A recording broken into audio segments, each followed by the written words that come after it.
Welcome back, viewers. In this session, our guest spoke about the impact of prejudice or racism on housing or real estate. Mm-hmm. Racism is still there. It hasn't left. It's just done differently. It's done in a different format. It goes from what it once was, where it was in front of you, like where you had whites only, blacks only, coloreds only. It went from that to, well, we're not accepting applications at this time, but we'll get to you if we find another candidate. We'll call you back. And 9 times out of 10, they're not calling you back if you're not qualified, because sometimes you can be overqualified and still not get the job. Remember, Lanny, we were talking about the lady earlier who she was trying to remortgage. I don't know if I'm using the right word. She was trying to resell her home, and she is a woman of color.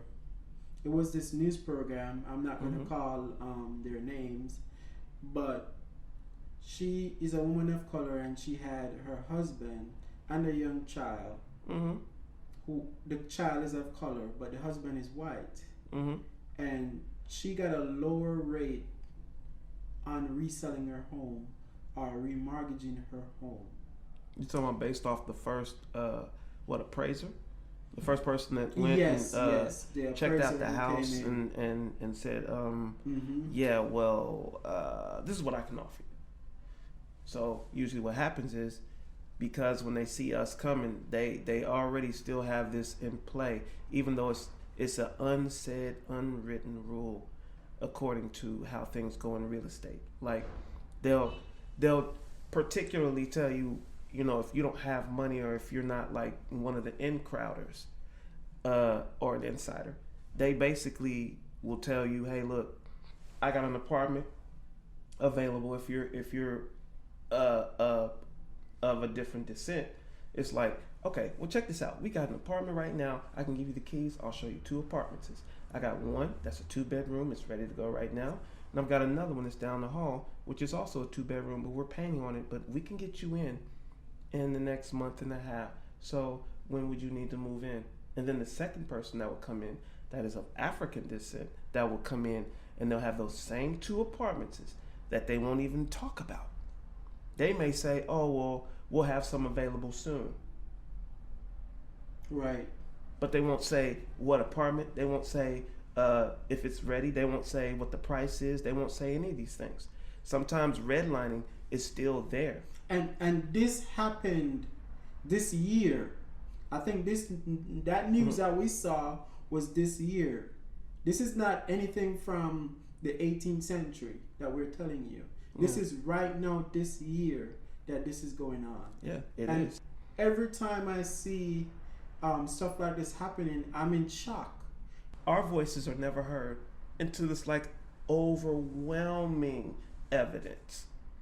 And when it spills over to where the rest of the United States public sees this blatantly, if it's just us that's speaking on these terms, they'll like, oh, well, that's just a selective few.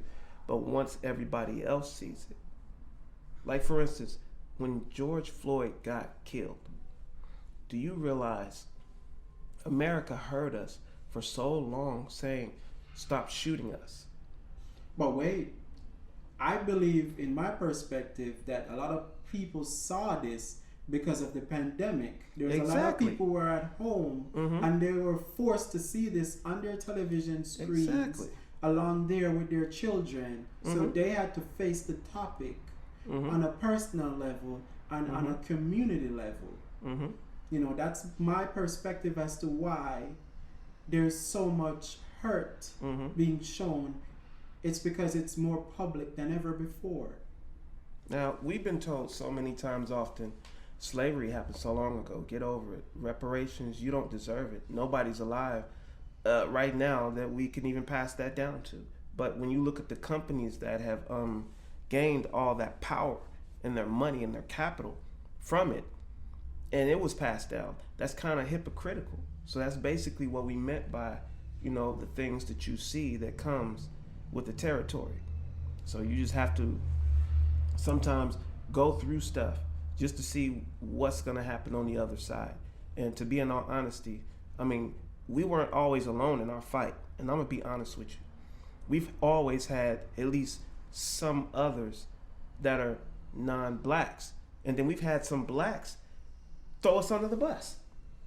You remember the term from the house Negro and the field Negro? Well, the house Negro would always snitch on the field nigga.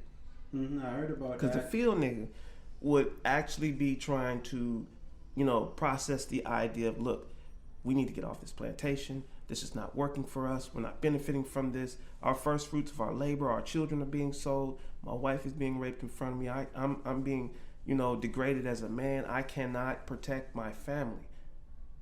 And the house Negro is like, well, and the master say, we got a nice house here. The house nigga say, we do. We got a nice house here, master, sir.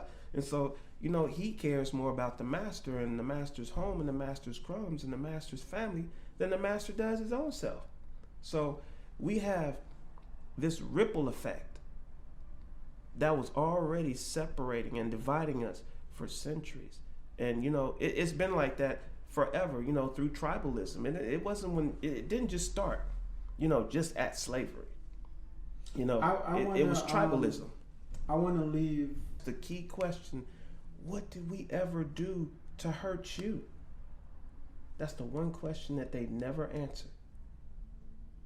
Wow. What did we do that was so terrible that you had to strip us from where we were and from our own, separate us, destroy us, turn us around, and everything in between? My brother, with that question, I'm going to end this session.